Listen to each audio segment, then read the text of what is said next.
येत्या 1 मासात मी सत्य काय आहे ते समजून घेईन आणि माझे मूळ स्वरूप काय आहे हे सर्वांना सांगेन.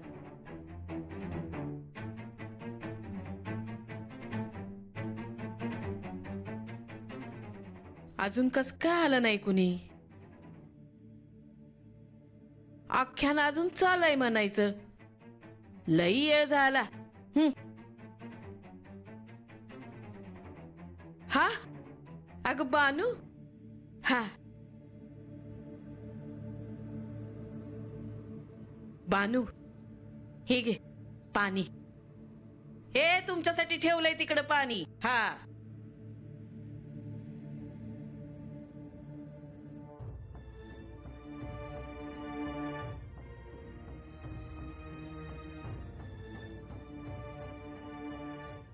आता किती वेळ असं गप गप बसून राहणार आहे सा?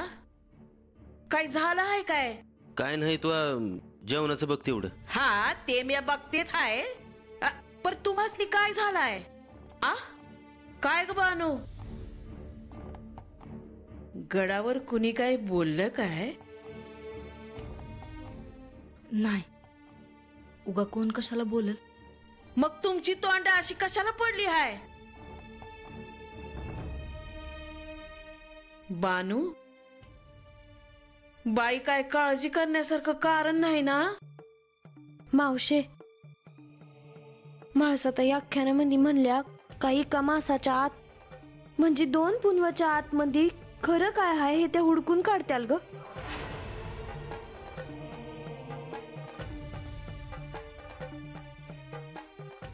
म्हणजे त्यासनी समज ठाव पडणार आहे? वय आता तशा म्हणल्या त्या. ती ऐकल्या धरणं मोर काय होईल आणि काय नाही लय काळजी वाटायला लागली बघ. म्हाळसाताईसनी समज ठाव पडलं तो त्या देवांसंग कैलासात जाणार. आणि तू ग?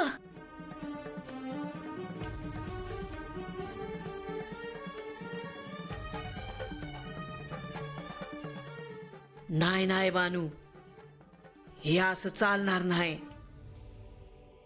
हे बघ, तुला बी समद ठाव व्हायलाच हवं. नाहीतर म्हाळसा देवी देवांसंग कैलासात जात्याल त्यांचा ह्यो अवतार सोडून.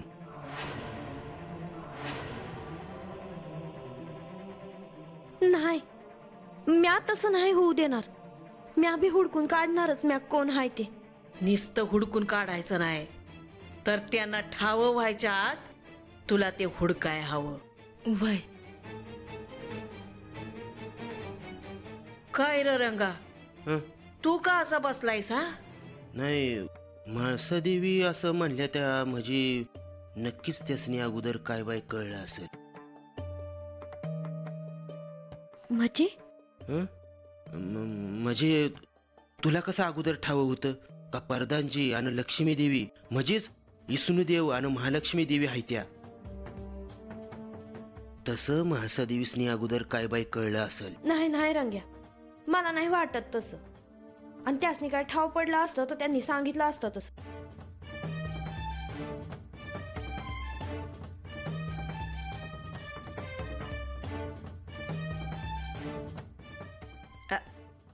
जाऊ दे, तुम्ही नका जास्त विचार करू. चला 2 घास खाऊन घ्या. चला जेवाय चला.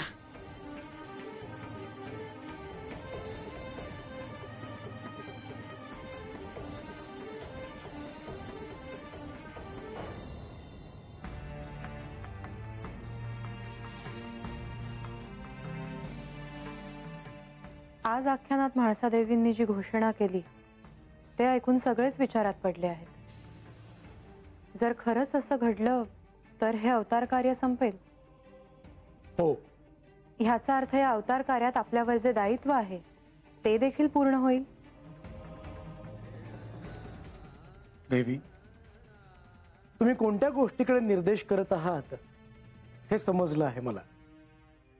इथलं कार्य संपवून क्षीरसागरी जाणं हे तुमच्या मनात आहे. हो, आणि ते अयोग्य आहे असं नाही. आपल्याला इथे येऊन बराच काळ लोटला आहे. ह्या आधी देखील मी तुम्हाला याविषयी विचारलं होतं, परंतु तेव्हा तुम्ही विषय टाळलात. हो, कारण त्यावेळीची परिस्थिती ही निराळी होती. त्यावेळी असं वागणं हे उचित ठरलं नसतं. आणि देवी, अजूनही कार्य पूर्ण झालं नाही. श्री म्हाळसा देवींनी अशी घोषणा केली आहे की एका मासात सत्य काय आहे हे शोधतीलच. आणि तसंच व्हायला हवं, कारण बराच काळ झाला आहे. आख्यानाच्या माध्यमातून किंवा इतर माध्यमातून देखील त्यांना अनेक संकेत मिळाले आहेत. आता त्यांना सत्य कळायलाच हवं. हो, परंतु देवी, श्री म्हाळसा देवींना हे सत्य कळलंच नाही तर? देवी, तुम्ही एक गोष्ट विसरत आहात. श्री म्हाळसा देवी सत्य जाणून घेण्यासाठी प्रयत्नशील आहेत. तसंच बाणाई देखील सत्य जाणून घेण्यासाठी प्रयत्न करणारच. आणि बाणाईला सत्य हे श्री म्हाळसा देवींच्या आधी कळलं तर?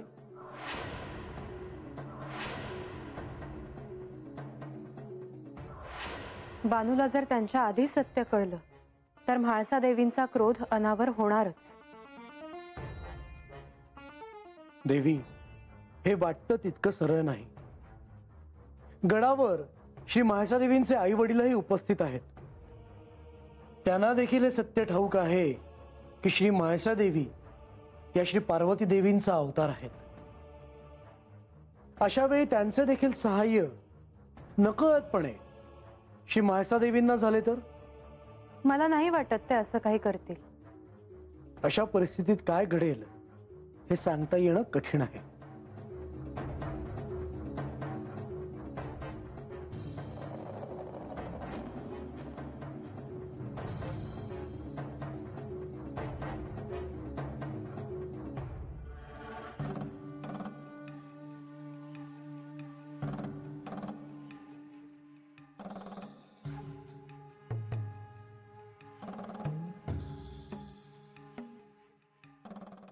म्हाळसा, राजसभेत सर्वांसमक्ष तू असं सांगितलंस की एका मासात सत्य काय आहे हे तू शोधून काढणार. म्हाळसा, जर खरंच हे असं झालं तर तुला निश्चितच कळेल की तूच पार्वती आहेस.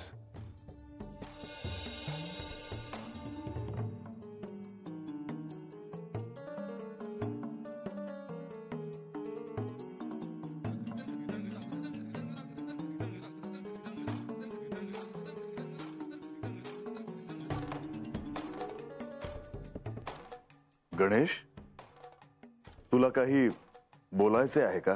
हो, आज आख्यानात मातेने जी घोषणा केली त्याबद्दल बोलायला आलो होतो. गणेश, मी देखील त्याचाच विचार करत होतो.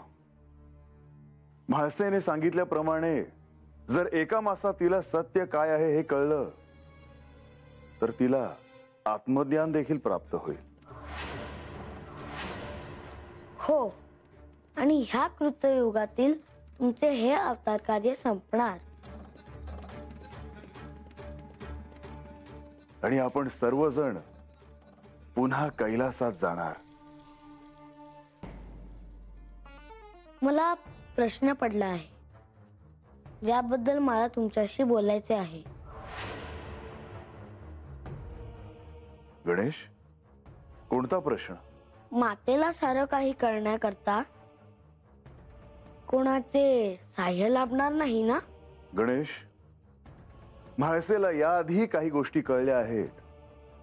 तिला त्याचे संकेत ठाऊक आहेत. मी मातेला हे सांगितले होते की ही एक साधना आहे. होय, ती साधनाच आहे.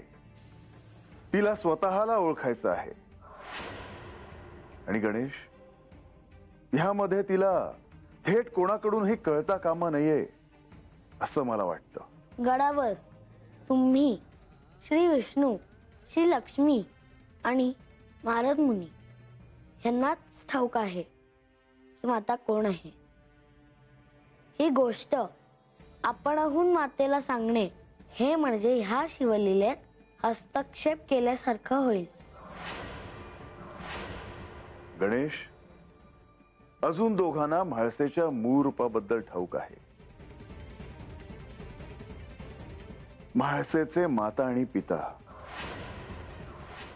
गणेश,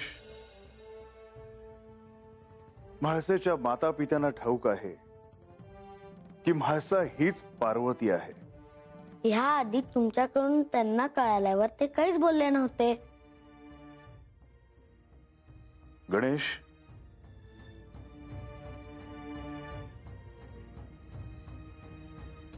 ह्या आधी केवळ तिम्मा शेटला ठाऊक होतं की म्हाळसा हीच पार्वती आहे. परंतु आता म्हाळसेच्या मातोश्रींना देखील हे कळलं आहे की म्हाळसा हीच पार्वती. तेव्हा आता आपल्या कन्येच्या चिंतेपोटी भाऊक होऊन जर त्यांनी अनाहूतपणे काही बोललं गेलं तर गणेश, अनर्थ व्हायचा. त्यांना असं होऊ देऊ नका हे सांगायला हवं. मी अजून एक विचारू? विचार गणेश. ह्या साऱ्यात बाणाईला संकेत मिळेलच ना? अर्थातच. ह्या कृतयुगात बानूशी विवाह करून तिला आध्यात्मिक साधनेची दीक्षा देता यावी हे प्रयोजन होते. गणेश, हेही एक महत्वाचे कार्य होते. आणि बाणाईने ती साधना केली देखील. तिला अजूनही काही साधना करणे आवश्यक आहे. हळूहळू ती करेलही. परंतु गणेश, हे सर्व विचारण्यामागे तुझं नेमकं प्रयोजन काय आहे? जर बाणाईला मातेच्या आधी सारं काही कळालं तर? गणेश, हे या क्षणी सांगता येणं कठीण आहे. परंतु जेव्हा मी पार्वतीला वचन दिलं होतं तेव्हा त्यावेळी तू साक्षी होतास आणि त्यामुळे तुला सर्व काही ठाऊक आहे गणेश.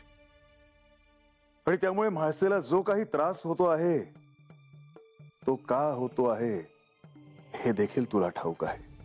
मी विचारण्यामागे अजून एक प्रयोजन असं होतं की मातेला जर कोणी सहाय्य केलं तर तिला तो मार्ग सापडू शकेल जो अंतिम सत्याकडे जातो. स्वाभाविकच आहे गणेश.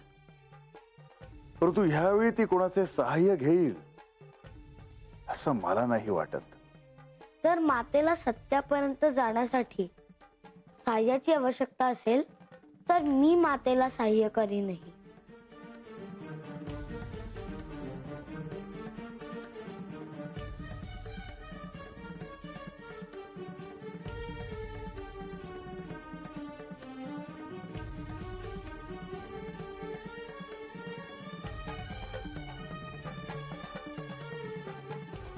मायानंदा, तुम्ही खरंच म्हाळसाला काही सांगितलं नाही ना? अहो नाही, खरंच नाही. माझ्या मनात लाख वेळेला आलं की तिच्याशी बोलावं, पण जितक्या वेळेला मनात विचार आला तितक्या वेळेला तुम्ही दूर लोटला.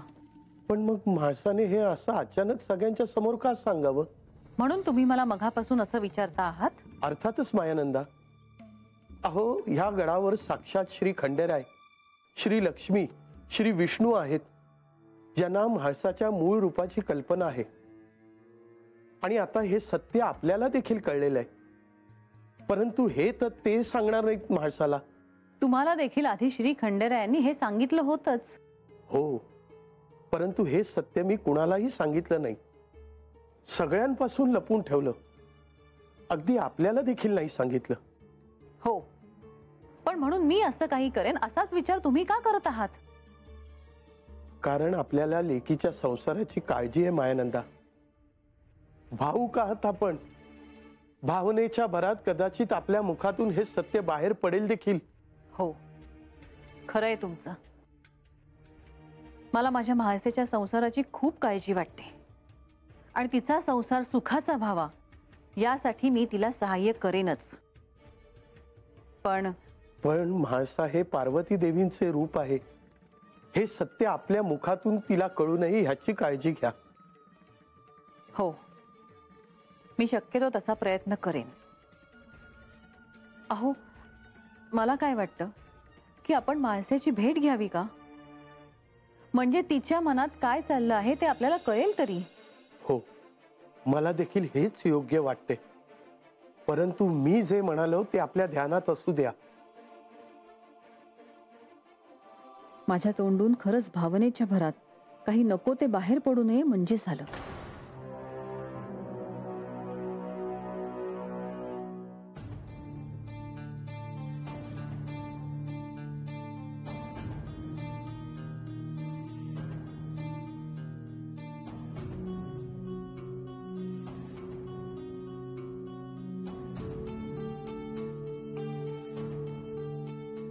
आख्यानात मी सर्वांसमक्ष एक घोषणा केली. या एका मासात मी सत्य काय आहे ते शोधून काढेन. 1 मास. आता केवळ एका मासात मला सत्य काय आहे हे जाणून घ्यायचे आहे. कोण आहे तिकडे? पार्वती देवी?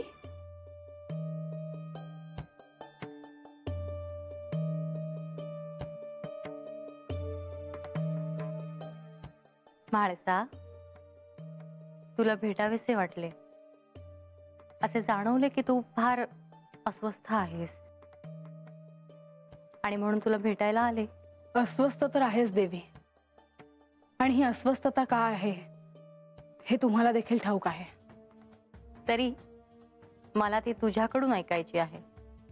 देवी, येत्या एका मासात मी सत्य काय आहे हे समजून घेईन अशी घोषणा आख्यानात केली. आणि यामुळे तू अस्वस्थ आहेस? हो देवी, कारण जेव्हा मला सत्य कळेल तेव्हा यांचं अवतार कार्य पूर्ण होईल आणि आम्ही कैलासात जाऊ असं हे म्हणत होते. पण मग याचा तर तुला आनंद व्हायला हवा ना? म्हाळसा, तुझ्या मनात अनेक प्रश्न घोळत आहेत हे मला जाणवते आहे तुझ्या नजरेतून. क्षमा असावी देवी, पण मी यांच्यासोबत कैलासात आल्यावर तुम्ही देखील तिथे असाल. या सगळ्याला मी सामोरं कसं जाऊ हा मला प्रश्न पडला आहे. म्हाळसा, सत्याचा स्वीकार करणे आवश्यक आहे, पण आत्ता ह्या क्षणी पुढे काय घडणार आहे याचा तू विचार करते आहेस, जो तू करू नयेस असे मला वाटते. म्हणजे कैलासात काय घडणार आहे याचा विचार तू आत्ता करू नयेस. आत्ता या क्षणी पुढील एका मासावर तुझे लक्ष केंद्रित करायला हवेस. तुझे ध्यान असे विचलित होऊ देऊ नकोस म्हाळसा. हेही सत्य आहे देवी. देवी, तुम्ही योग्य म्हणता आहात. येत्या एका मासात मला सत्याचे संकेत मिळतील. म्हाळसा, तुझ्या जे मनात होते ते तू सर्वांसमक्ष घोषित केले आहेस. आता केवळ ते पूर्ण होणे याकडेच तुझे ध्यान असायला हवे. कोणी सांगावे, प्रसंगी तुला यासाठी सहाय्यही मिळेल. खरं आहे देवी तुमचं. मनात जरी अनेक प्रश्न निर्माण झाले असले तरी त्याचा तर्क लावून त्याचे संकेत काय आहेत हे मला ओळखता यायला हवं.